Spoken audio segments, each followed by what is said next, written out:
Assalamualaikum warahmatullahi wabarakatuh.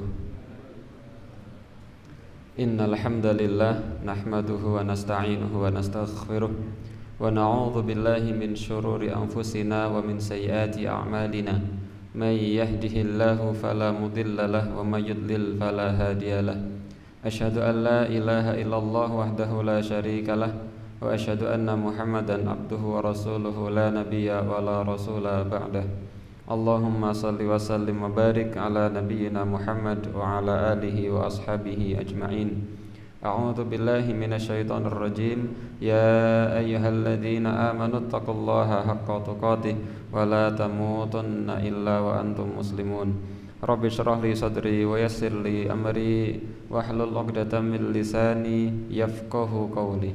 Allahumma 'allimna ma yanfa'una wanfa'na bima 'allamtana wa zidna ilma.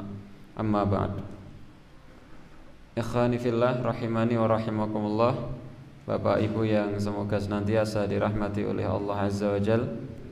Senantiasa kita panjatkan puji syukur kita kehadirat Allah Azza wa Jalla atas segala limpahan nikmat, karunia, rahmat, hidayah, inayah yang Allah Subhanahu wa taala telah limpahkan kepada kita. Kenikmatan yang Allah Subhanahu wa taala berikan kepada kita adalah kenikmatan yang wajib untuk kita syukuri. Sebagaimana Allah Subhanahu wa taala perintahkan agar kita bersyukur kepada Allah Subhanahu wa taala.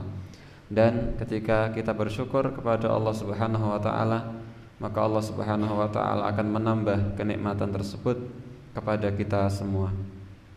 Kita bersyukur kepada Allah Subhanahu wa taala di malam hari ini kita bisa berkumpul bermuajahah untuk thalabul ilmi. Kita bersyukur kepada Allah Subhanahu wa taala. Allah Subhanahu wa taala masih memberikan kita sehat. Kita bersyukur kepada Allah Subhanahu wa taala kita diberikan kesempatan untuk masuk bulan Dzulhijjah. Bulan yang mulia di sisi Allah Subhanahu wa taala yang padanya ada syariat Idul Adha, yang padanya ada syariat puasa Arafah, yang padanya ada syariat ibadah kurban. Maka kita bersyukur Allah Subhanahu wa taala mempertemukan kita dengan bulan Dzulhijjah. Maka bagi siapapun kita yang kemudian diberikan kemampuan oleh Allah Subhanahu wa taala, hendaknya tidak meninggalkan kurban. Meskipun kurban itu hukumnya tidak wajib, tetapi sunnah muakkad. Tetapi yang sunnah muakkad itu lebih dari sekedar sunnah. Di bawah wajib tetapi di atas sunnah. Sunnah muakkad, sunnah yang sangat dianjurkan. Maka siapapun di antara kita yang mampu untuk kurban, berkurban. Salawat dan salam semoga senantiasa tercurahkan kepada uswah kita, teladan kita, Nabi Agung Muhammad sallallahu alaihi wasallam, keluarganya, sahabat-sahabatnya, para tabi'in, tabi'ut tabi'in, dan seluruh umat beliau sampai hari kiamat yang istiqomah mengikuti syariat agama Islam.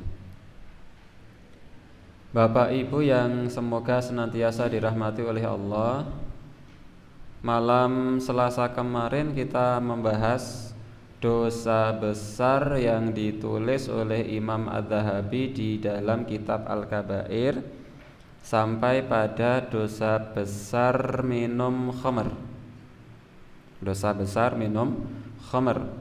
Meskipun orang yang minum khamr itu tidak sampai mabuk, tetap itu dikategorikan sebagai dosa besar. Malam hari ini kita lanjutkan apa yang ditulis oleh Imam Adz-Dzahabi dalam Al-Kabair. Di antara dosa besar yang selanjutnya yang ditulis oleh Al-Imam Adz-Dzahabi adalah Al-Kibru wal fakhru wal khuyala'u wal ujubu wattihu. Ini artinya ada perbedaan tetapi maknanya sama, sombong. Kibar niku sombong, fakhr niku sombong, gumedhe, khoyalak niku sombong, ujub niku bangga diri, sombong, ati sombong, jumawa. Jadi sombong. Dosa besar yang selanjutnya yakni sombong. Gumedhe, jumawa. Qala Allah Ta'ala, Allah Subhanahu wa Ta'ala berfirman, wa qala Musa, dan Musa alaihi salam berkata. Siapa Musa?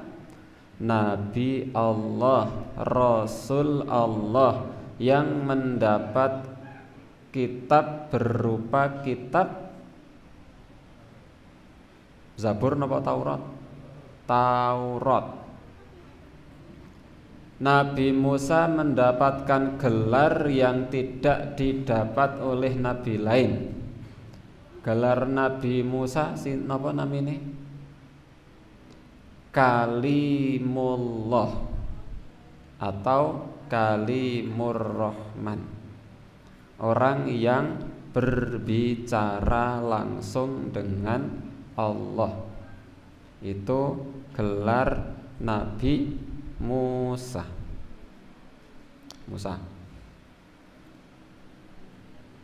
Nabi Musa pada zaman beliau itu ada banyak nabi. Nabi Musa itu bertemu dengan banyak nabi. Nabi Musa bertemu dengan Nabi Harun. Yang Harun ini menjadi temannya Nabi Musa. Nabi Musa bertemu dengan Nabi Yusha bin Nun. Yang Yusha bin Nun ini menjadi muridnya Nabi Musa. Nabi Musa ini bertemu dengan Nabi Khidir, yang kisahnya disebutkan di dalam Al-Quran surat Al-Kahfi. Sosok Nabi Musa ini adalah sosok yang luar biasa. Di antara sekian banyak nabi, Nabi Musa itu nabi yang fisiknya kuat luar biasa. Pernah memukul batu besar. Bukan batu watune niku sak gelas niki. Batu besar, yang batu besar itu baru saja digunakan oleh Nabi Musa untuk menutupi tubuhnya ketika Nabi Musa mandi di sungai. Berarti watune ageng napa alit? Ageng. Wong watune niku damel edeng-edeng. Pas wekdal menika Nabi Musa saweg siram wonten lepen teng kali sungai. Nah, singkat cerita, Nabi Musa memukul batu yang besar itu dengan satu kali pukulan dan batu itu hancur.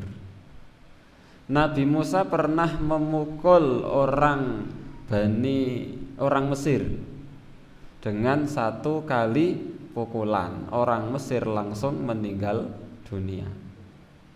Itu Nabi Musa. Nabi Musa itu sosok yang luar biasa. Ini sedikit tentang Nabi Musa. Qala Musa, dan Nabi Musa pernah berkata, ini sesungguhnya aku udtu berlindung bi Rabbi kepada Robku wa Rabbikum dan Rob kamu. Sesungguhnya aku berlindung kepada Robku dan Robmu, yaitu berlindung kepada Allah. Min kulli mutakabbirin, dari setiap orang yang sombong. La yu'minu, yang ia tidak beriman, biyaumil hisab, dengan hari perhitungan di padang mahsyar. Surat Ghafir ayat 27. Bayangkan, Nabi Musa itu berlindung kepada Allah dari orang yang sombong. Ini ki Uttu itu adalah fi'il madhi dari fi'il mudhari' a'udzu. Adza ya'udzu. Kalau fi'il madhinya namanya uttu. Uttu. Itu kalau fi'il mudhari' a'udzu. Biasane kula panjenengan niku nek berlindung kepada Allah niku a'udzu billahi minasyaitonir rajim.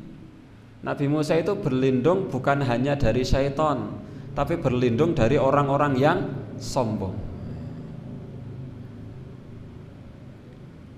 Kita setiap kali sholat sebelum salam selalu berlindung. Allahumma inni a'udzu bika min adzabi jahannama wa min adzabil qabri wa min fitnatil mahya wal mamati wa min syarri fitnatil masihid dajjal.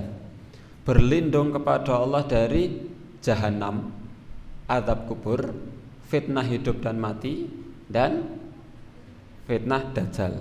Nah, ternyata orang yang sombong itu disejajarkan dengan jahanam, fitnah hidup mati, dajjal, azab kubur, syaiton, gitu. Kita berlindung kepada Allah dari itu. Nah, ternyata di antara perkara yang kita berlindung dari perkara itu adalah kita berlindung dari orang-orang yang sombong. Wa qala ta'ala, dan firman Allah Subhanahu wa ta'ala, Allah berfirman, innahu sesungguhnya ia Allah la yuhibbu tidak mencintai al-mustakbirina orang-orang yang sombong. Sesungguhnya Allah tidak mencintai orang-orang yang sombong. Kalimat ini terdengar sederhana dan biasa, tetapi maknanya sungguh sangat mengerikan. Bagaimana kemudian ketika Allah Subhanahu wa ta'ala tidak mau mencintai seorang hamba? Padahal apa yang kita cari di dunia ini? Cinta dan ridho dari Allah. Ketika Allah Subhanahu wa ta'ala telah mencintai seorang hamba, tidak mungkin Allah akan mengadab seorang hamba.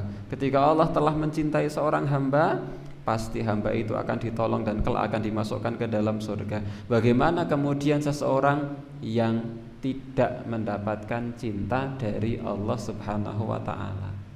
Dan orang yang sombong itu tidak akan mendapatkan cinta dari Allah. Kenapa? Karena innahu la yuhibbul mustakbirin. Sesungguhnya Allah itu tidak mencintai orang-orang yang sombong.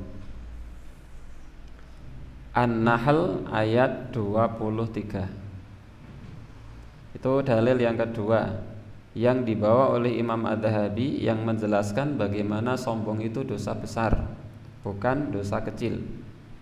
Yang ketiga, wa qala ta'ala, dan Allah Subhanahu wa ta'ala berfirman, innal ladzina yujadiluna fi ayatillah, sesungguhnya orang-orang yang membantah, membangkang, mendebat ayat-ayat Allah bighairi sultanin atahum, tanpa ada bukti yang datang kepada mereka.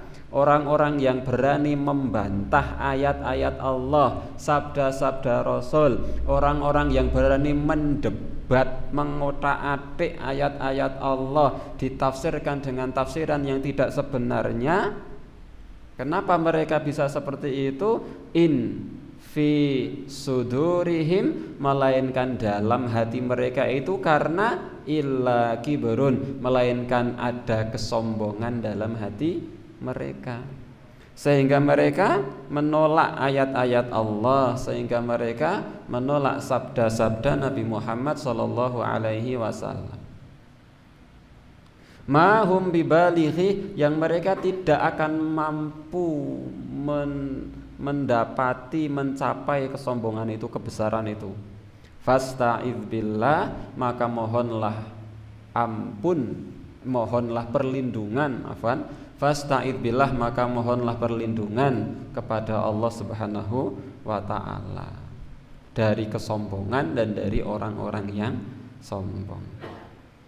Karena orang yang tidak sombong itu ketika kemudian dia mendengar ayat-ayat Allah, mendengar sabda Rasul, maka yang keluar dari lisannya itu adalah kalimat sami'na wa ata'na, kami dengar dan kami taat.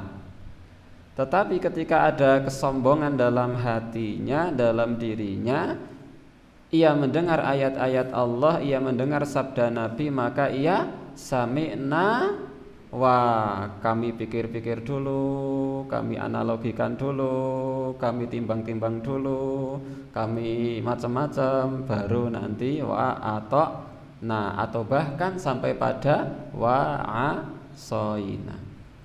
Wal'iyadu billah, dan kita berlindung kepada Allah dari perkara tersebut. Maka Allah berfirman, fasta'id billah, maka berlindunglah kepada Allah.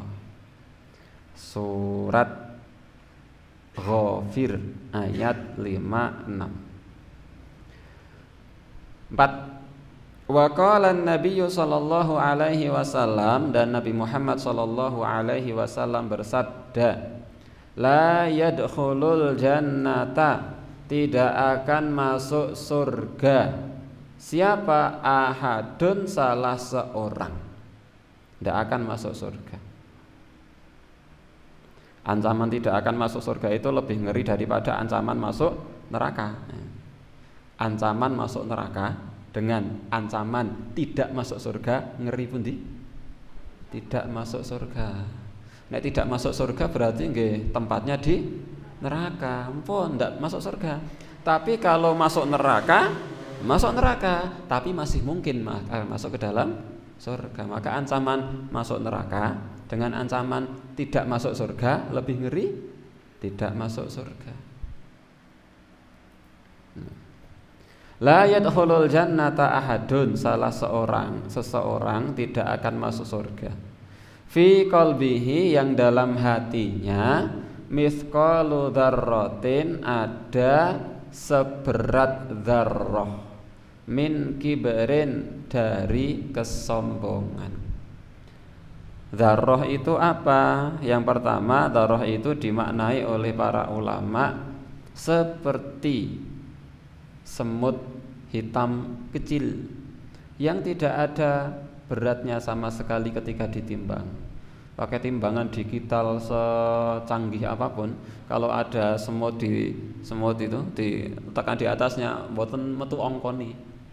Saking ringannya semut itu dzarrah. Yang kedua, ulama menjelaskan dzarrah itu seperti ketika kita menepukkan telapak tangan kita di tanah, kemudian dikipat-kipat ke enten niki, kemudian kita ambil satu debu yang nempel di tangan, yaitu dzarrah. Yang ketiga, ulama menjelaskan dzarrah itu adalah ketika kita pagi hari buka jendela, kemudian ada semacam kayak partikel-partikel yang terbang itu, yaitu dzarrah yang enggak ada beratnya kalau ditimbang. Ulama sekarang mengartikan dzarrah itu seberat atom. Meskipun dzarrah itu bukan atom. Kalau diterjemahkan bahasa modern memang atom, tapi dzarrah itu dulu seringnya dimaknai itu. Intinya sesuatu yang sangat ringan. Tidak akan masuk surga orang yang di dalam hatinya ada kesombongan meskipun hanya seberat dzarrah. Akhrajahu Muslim. Hadis ini diriwayatkan oleh Imam Muslim fi Kitabil Iman, dalam kitab Iman. Min hadis Abdullah bin Mas'ud radhiyallahu anhu, dari hadis Abdullah bin Mas'ud radhiyallahu anhu. Wa qala sallallahu alaihi wasallam, dan Rasul sallallahu alaihi wasallam bersabda, bainama rajulun, ketika ada seorang laki-laki dulu, ketika ada seorang laki-laki yatabakhtaru fi burdaihi, yang ia sombong karena memakai dua belah pakaian yang ia kenakan. pakaiannya terlalu amat sangat indah, menawan, mempesona hingga dia sombong dengan pakaian itu. Dia mengenakan pakaian yang tidak bisa dipakai oleh orang lain hingga sombong.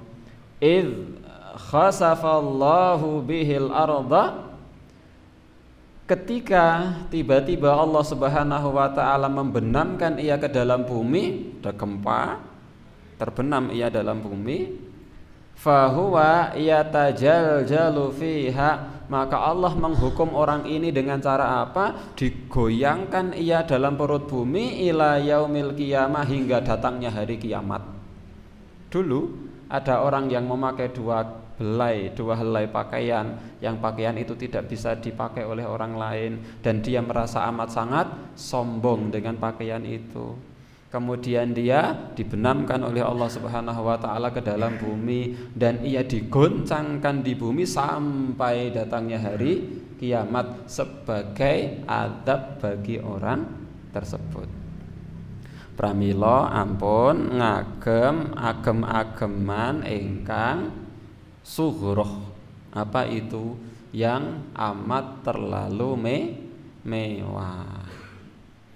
Ngagem gelang teng mriki niki enten 1 2 3 4 5 6 7. Teng mriki 1 2 3 4 5 6 7. Terus gayane nyeluki kancane rene krincing dengan niatan untuk sombong. Tidak boleh, itu dosa. Hadis ini diriwayatkan oleh Imam Al-Bukhari fi Kitabil Libas dalam bab pakaian. Nah, ini kita perlu untuk hati-hati. Sekali lagi kita ingatkan nggih, ini tidak untuk lirak-lirik orang lain, ini untuk diri kita sendiri. Kira-kira saya seperti itu atau tidak? Kalau panjenengan ngagem akik, ya akike larang tenan iki, sijine sak miliar. Delok. Sampeyan rane iso tuku kaya ngene. Ampun. Bolehkah pakai akik? Boleh sekali. Boleh pakai cincin, pakai akik bagi laki-laki itu boleh, dengan syarat cincinnya bukan cincin emas gitu. Maka bagi mas-mas, mbak-mbak, bagi anak-anak putra-putri bapak ibu, cucu-cucu bapak ibu yang zaman sekarang ada model tunangan dan tukar cincin, itu jangan pakai cincin emas untuk laki-laki, itu tidak boleh. Laki-laki pakai cincin itu boleh dengan syarat tidak boleh emas. Satu. Yang kedua, dipakainya di jari manis. Manis niku jari manis, pinggirnya tengah. Manis atau jentik. Manis atau jentik. Boleh kanan, boleh kiri, tetapi lebih bagus kanan. Boleh kanan, boleh kiri, boleh. Kanan atau kiri boleh, tapi di manis. Lebih baik kanan. Karena tayamun bukan tayamum. Nek tayamum ini pengganti wudu. Tayamun itu mengutamakan sebelah kanan, itu namanya tayamun. Nah itu. Jangan dipakai di jempol. Kalau ibu-ibu terserah. Mau pakai emas boleh, mau pakai perak boleh, mau dipakai di jari jentik, manis, jari tengah, jari telunjuk, jari jempol, pareng. Ini ampun kabeh leboni. Nah ini. Maka tidak boleh, okay? Jadi kita berusaha hati-hati untuk tidak sombong. Kalau itu tidak ada niat unsur kesombongan, ya tidak dosa. Cuma biasanya yang seperti itu kalau tidak hati-hati akan muncul rasa kesombongan. Selanjutnya, wa qala sallallahu alaihi wasallam, dan Rasul sallallahu alaihi wasallam bersabda, yuhsyarul jabbarun, orang-orang yang sewenang-wenang, wal mutakabbirun, dan orang-orang yang sombong akan yuhsyar, akan dikumpulkan yaumal qiyamati, di hari kiamat nanti, amsaladzarri, seperti semut kecil. Ya ta'uhumun nasu, yang orang-orang akan memandang hina dan rendah kepada orang tersebut.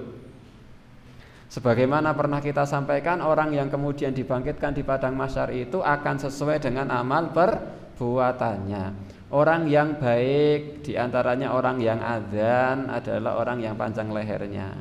Orang yang memiliki uban dengan syarat ubannya tidak dicabuti akan memancar cahaya di hari kiamat dari kepalanya. Orang yang kemudian meninggal dalam keadaan syahid akan dibangkitkan dalam keadaan tubuhnya mengeluarkan darah yang berbau harum dan seterusnya. Adapun orang-orang yang kemudian di dunia melakukan kemaksiatan-kemaksiatan, sebagian mereka akan dikumpulkan di mahsyar berdasarkan amal perbuatannya. Orang yang riba itu akan dikumpulkan seperti orang yang kesurupan. Orang yang ini sombong itu akan dikumpulkan di mahsyar dalam keadaan tubuhnya akan mengkerut nih, akan menjadi kecil seperti semut, yang orang-orang akan melihat dia dengan pandangan yang hina, dihinakan, direndahkan di hari kiamat. Ini sebagai tanda bahwa orang itu di dunia suka sombong. 3. Akhrajahu Ibnu Abi Syaibah. Hadis ini dikeluarkan oleh Ibnu Abi Syaibah.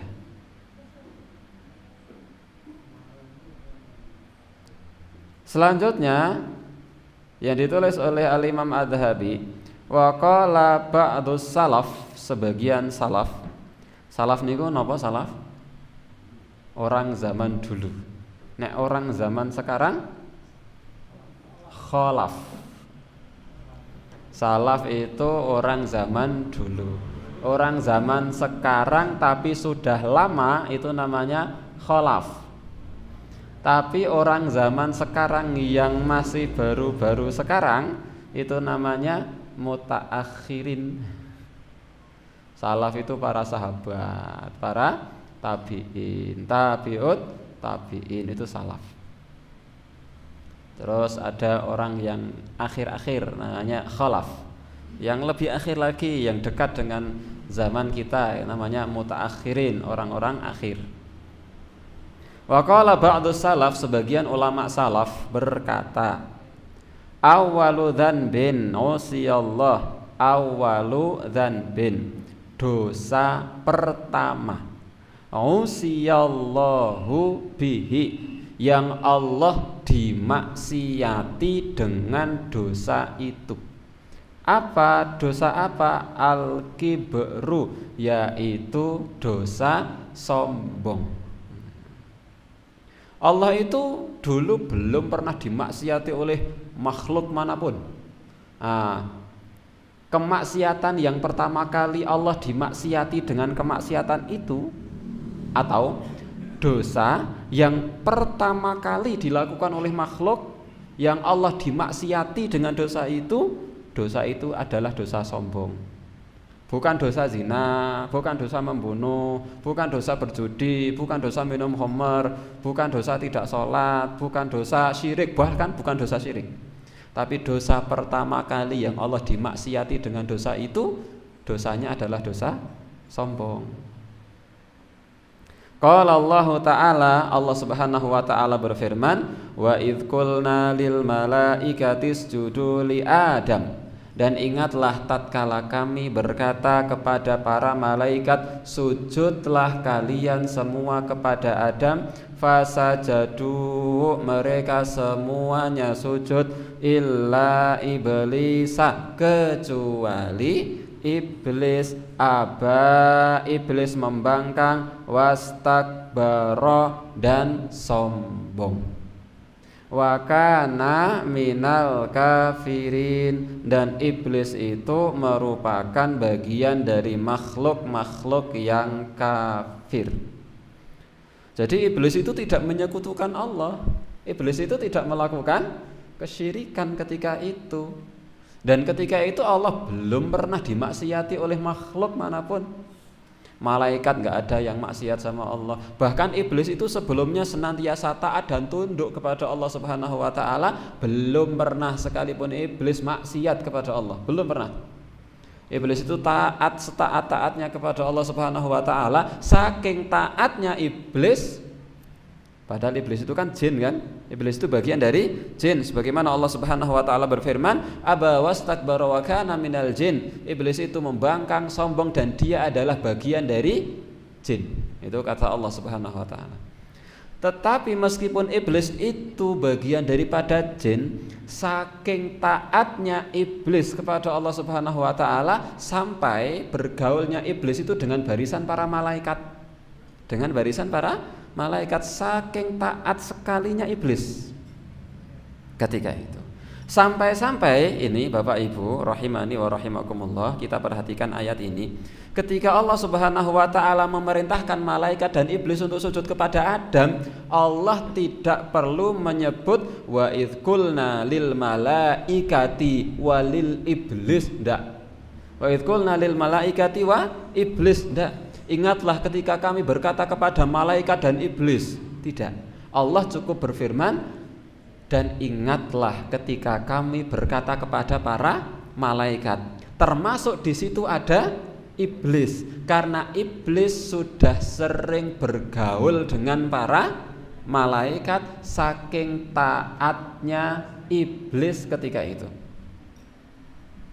Tetapi iblis yang ketika itu taat, pertama kali iblis membangkang perintah Allah, dan pembangkangan itu alasan utamanya adalah istakbaro, sombong. Kenapa iblis sombong? Iblis merasa lebih baik dari Adam. Ana khairum minhu, aku lebih baik dari dia. Khalaqtani min nar, engkau ciptakan aku dari api. Wa khalaqtahu min tin, engkau ciptakan Adam dari tanah, aku lebih baik dari dia. Iblis sombong.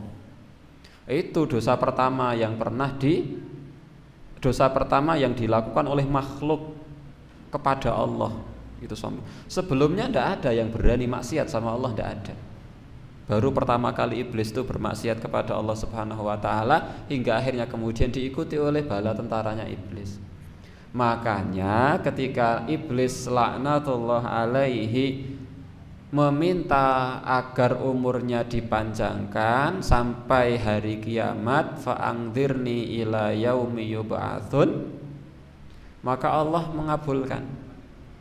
Fa innaka minal mundzirin, kamu iblis itu termasuk makhluk yang umurnya akan dipanjangkan sampai kiamat.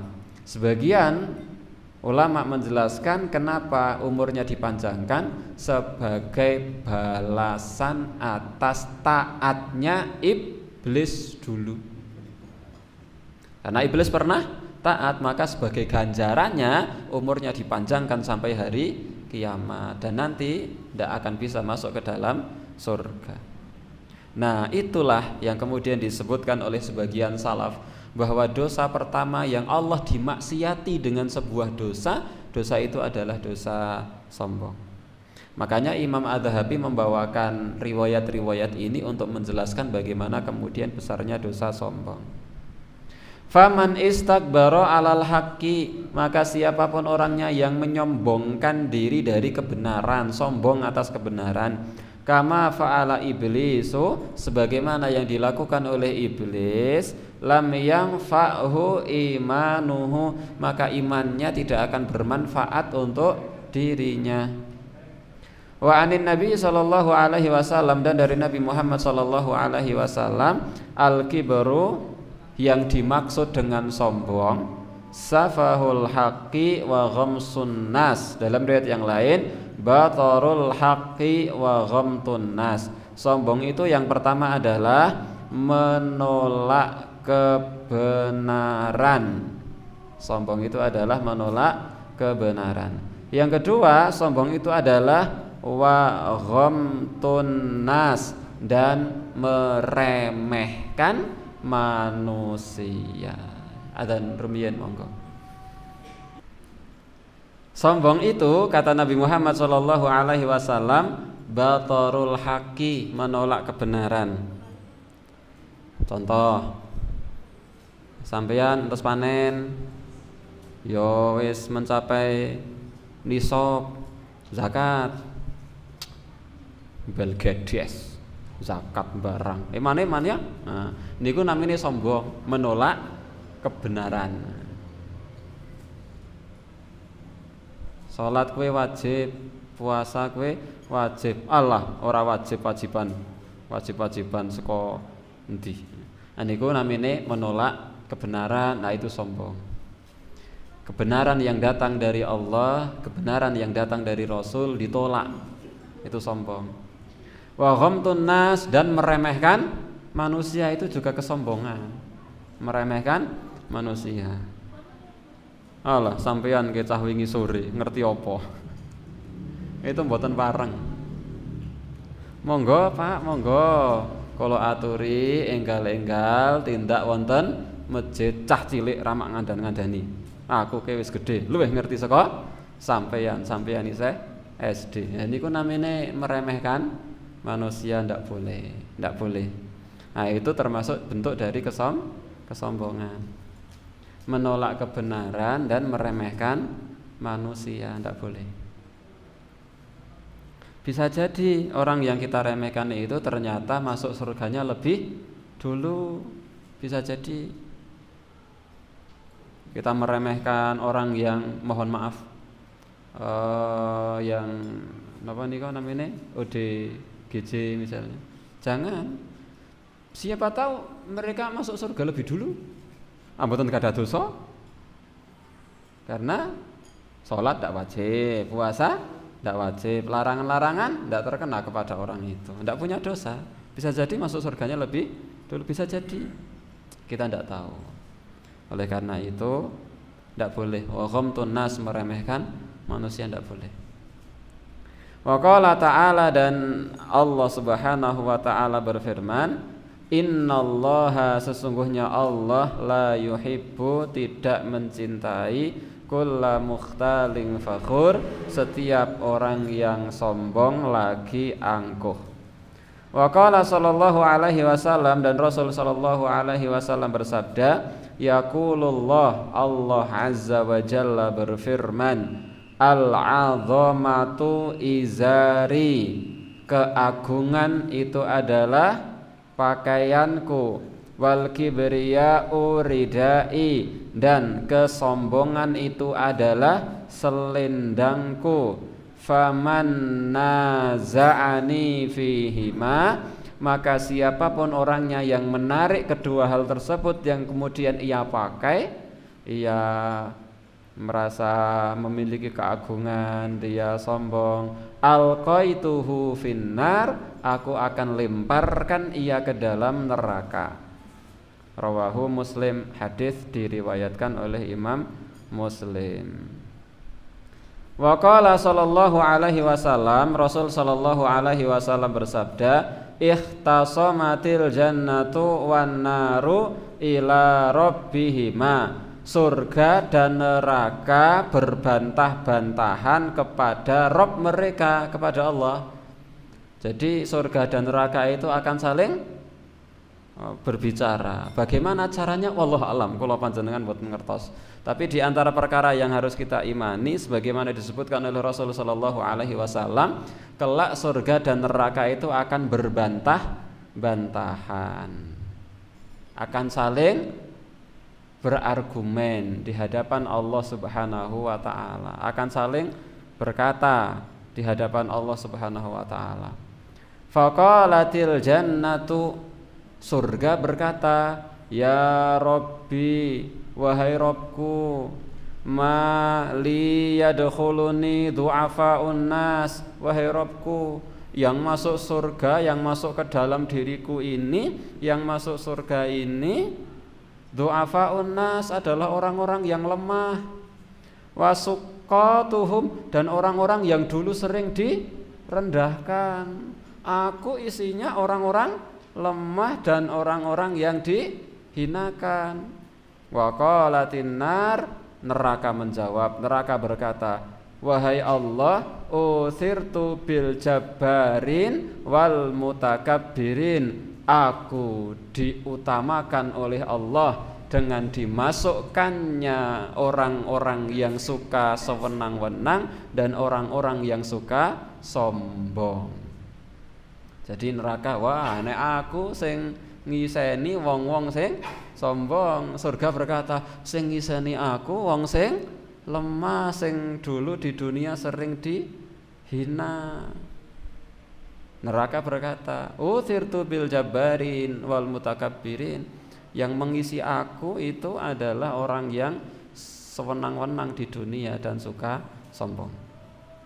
Qala Allah Ta'ala, Allah Subhanahu wa Ta'ala berfirman, tilkad darul akhirah, itulah negeri akhirat.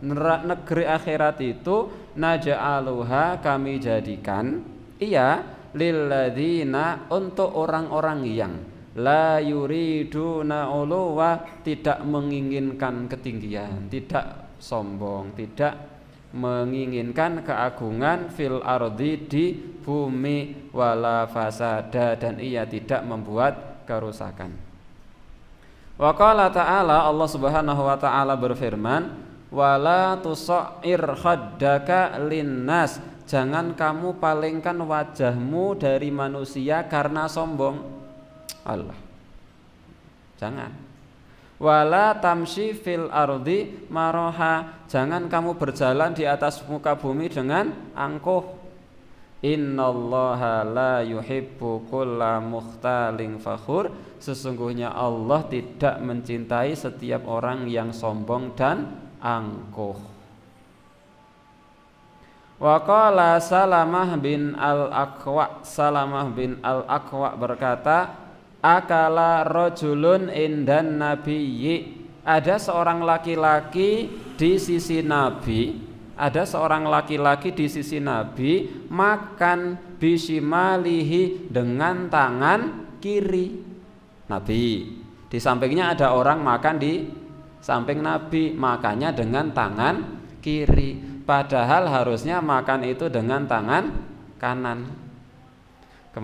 Kamis kemarin saya ngisi di pengajian ibu-ibu dan pengajian bapak-bapak, pengajian di daerah Tembara. Ketika itu membahas tentang iblis, jin, syaiton. Saya bilang, teng mriki sinten sing kepengin mirsani setan? Do, napa?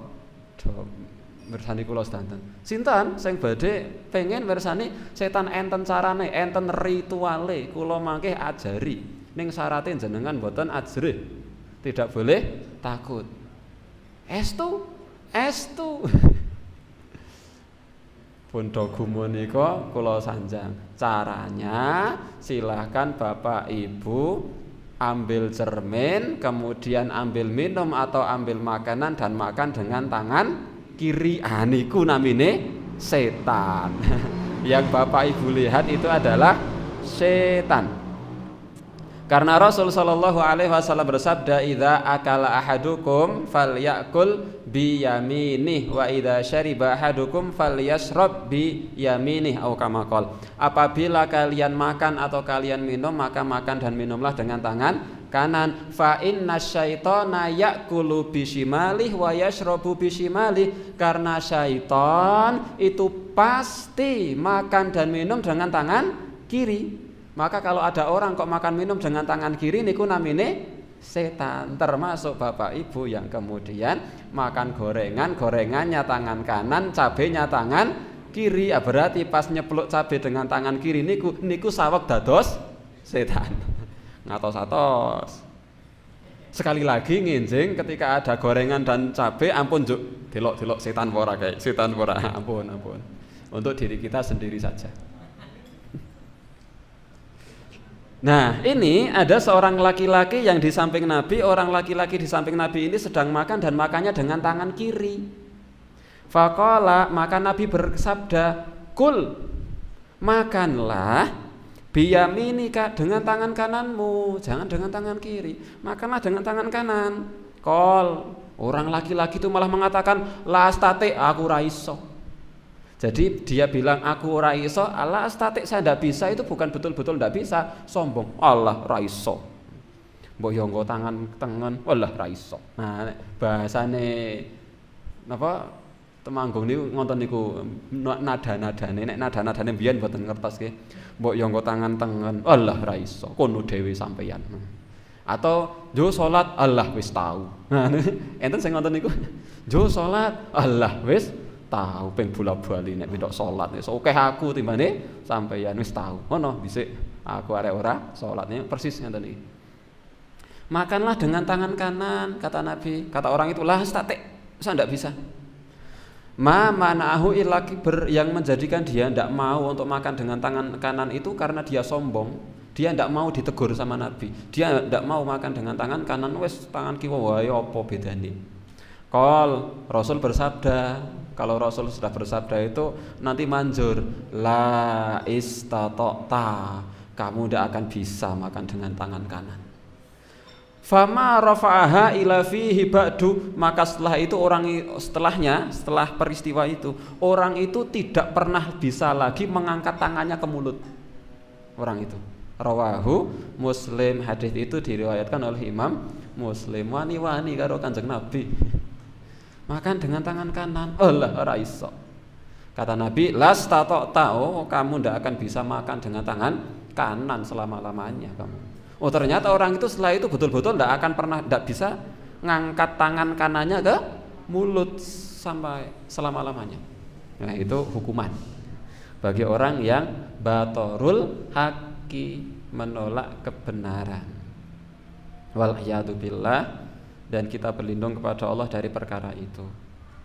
Wa qala Nabi sallallahu alaihi wasallam, dan Nabi Muhammad sallallahu alaihi wasallam bersabda, ala ukhbirukum bi ahlin nar, apakah kalian mau aku kabarkan kepada kalian tentang siapa penghuni neraka?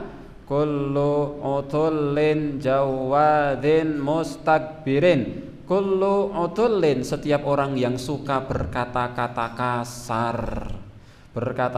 kasar, kotor, jorok, ini kasar, kata-kata kasar. Jawad, orang yang menumpuk harta tapi tidak pernah mau mendermakan harta itu, dilumpuke, ngasi puturan. Mustakbirin, dan orang yang sombong. Ini diancam oleh Rasul sebagai penghuni neraka. Wa qala Umar bin Yunus al-Yamami, Umar bin Yunus al-Yamami berkata, nabba'ana abi, ayahku mengabarkan kepada aku, an Ikrimah bin Khalid, dari Ikrimah bin Khalid, annahu laqiya ibna Umar, bahwa ia bertemu dengan Umar. Faqala, dan ia berkata, sami'tu Rasulullah sallallahu alaihi wasallam yaqul, aku mendengar Rasul sallallahu alaihi wasallam bersabda, ma min rajulin yakhtalu fi misyatihi, tidaklah ada seorang laki-laki yang sombong dalam berjalannya, wa yata'adhamu fi nafsihi, dan dia merasa tinggi hati dengan dirinya sendiri, merasa agung atas dirinya sendiri, pada dirinya sendiri, illa laqiyallaha wa huwa alaihi ghadban, melainkan ia akan bertemu dengan Allah dalam keadaan Allah murka kepada orang tersebut. Hada ala syarti Muslim, ini sesuai dengan syarat Imam Muslim. Wa sahha min hadithi Abi Hurairah, dan telah sahih hadis dari Abu Hurairah radhiyallahu anhu, awwalu thalathatin yadkhuluna an-nara, 3 kelompok yang akan pertama kali masuk neraka. 3 kelompok yang akan pertama kali masuk ke dalam neraka. Yang pertama kali akan masuk ke dalam neraka. Yang pertama kali akan masuk ke dalam neraka. Amirun mutasallid, yang pertama pemimpin yang suka menyengsarakan rakyat, pemimpin yang suka menyusahkan rakyat. Wa ghaniyun la yu'addi zakata, orang kaya yang tidak mau membayar zakat. zakat. Orang kaya tapi tidak mau membayar zakat. Allah sudah memberi dia harta yang melimpah tapi zakat tidak mau dikeluarkan. Apalagi sedekah yang sunnah, zakat yang wajib saja tidak mau dikeluarkan. Wa fakirun fakhur, dan orang miskin tapi sombong. Orang miskin tapi sombong. Nek kaya sombong niku nggih mboten pareng, kaya kok sombong niku mboten pareng. Tapi ada yang disombongkan. Kalau fakir sombong niku kebangetan. Apa yang mau disombongkan? Sebagaimana orang miskin kok tidak mau mengeluarkan harta itu tidak benar, tapi memang mungkin dia berpikir nek mengeluarkan harta njur aku arek mangan opo. Tapi itu juga nggak benar, tapi agak rodo-rodo rasional. Tapi orang kaya hartanya melimpah tapi tidak mau mengeluarkan hartanya, itu kebangetan. Maka ini orang kaya tidak mau mengeluarkan zakat hartanya, dan orang miskin yang sombong. Maka orang kaya sombong dengan orang miskin sombong itu lebih besar dosanya miskin sombong. Orang kaya pelit, miskin pelit, lebih besar dosanya kaya pelit. Miskin pelit dengan orang kaya yang pelit, dosanya lebih besar kaya yang pelit. Orang miskin sombong dan kaya sombong, dosanya lebih besar miskin sombong. Orang yang miskin sombong dan kaya pelit podo. Kaya pelit, yang sini miskin tapi sombong. Wah, parah niku. Orang kayanya sombong-sombong, orang kayanya do pelit-pelit, orang miskinnya do sombong-sombong. Wah, niku wal iyadzubillah. Semoga kita dijauhkan dari perbuatan seperti itu. Kalau Allah takdirkan jadi orang kaya, jangan pelit. Dan kalau Allah takdirkan jadi orang miskin, jadi orang fakir, jangan pernah ada sedikit pun rasa sombong. Wal'iyadzubillah. Ikhwani fillah rahimani wa rahimakumullah, barangkali ini yang bisa kita sampaikan. Sekali lagi kita ingatkan, berkali-kali tidak bosan untuk saya ingatkan, ini tidak untuk lirak-lirik orang lain, tetapi ini untuk diri kita sendiri. Apakah kita selama ini punya sifat sombong? Apakah selama ini kita ada suka menolak kebenaran, suka meremehkan dan merendahkan manusia? Kita raba kepada hati kita sendiri. Subhanakallahumma rabbana, subhanakallahumma bihamdika, asyhadu an la ilaha illa anta, astaghfiruka wa atubu ilaik. Wassalamualaikum warahmatullahi wabarakatuh.